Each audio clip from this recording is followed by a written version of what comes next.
Indian wing commander Abhinandan Pak തടവിൽ കഴിയുന്ന സാഹചര്യത്തിൽ ചാനൽ ചർച്ചയിലൂടെ യുദ്ധത്തിനു വേണ്ടി മുറവിളി കൂട്ടുന്ന റിപ്പബ്ലിക് ടിവി സ്ഥാപകൻ അർണബ് ഗോസ്വാമിക്കെതിരെ സോഷ്യൽ മീഡിയയിൽ വ്യാപക പ്രതിഷേധം. യുദ്ധത്തിനു വേണ്ടി മുറവിളി കൂട്ടുന്ന അർണബിനെ പോലുള്ളവരെ പാകിസ്ഥാന് വിട്ടുകൊടുത്ത് അഭിനന്ദനെ മോചിപ്പിക്കണം എന്നാണ് സോഷ്യൽ മീഡിയയിലൂടെ ജനങ്ങൾ ആവശ്യപ്പെടുന്നത്. കഴിഞ്ഞ ദിവസം ഇന്ത്യൻ അതിർത്തി കടന്നുവന്ന പാകിസ്ഥാൻ യുദ്ധവിമാനങ്ങൾ തുരത്തി ഓടിക്കുന്നതിനിടയിൽ പാക് അധീന കശ്മീരിൽ വെച്ച് അഭിനന്ദന്റെ വിമാനം അപകടത്തിൽപ്പെടുകയായിരുന്നു. തുടർന്ന് അഭിനന്ദൻ പാക് സൈന്യത്തിന്റെ കസ്റ്റഡിയിലായി. ഇതേ തുടർന്ന് കൂടുതൽ ആക്രമണം നടത്താൻ ഇന്ത്യയെ പ്രോത്സാഹിപ്പിക്കുന്ന തരത്തിലായിരുന്നു അർണബ് ഷോ നടത്തിയത്.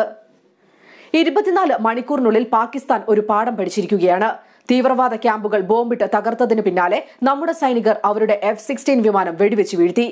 നമ്മുടെ സൈനിക ബേസുകൾ ആക്രമിക്കാൻ ധൈര്യം കാണിക്കുന്നവരെ എതിരിടാൻ ഒരു വഴിയേ ഉള്ളൂ, ആക്രമിക്കുക എന്ന ആഹ്വാനത്തോടെയാണ് അർണബിന്റെ പ്രൈം ടൈം ഷോ തുടങ്ങിയത്.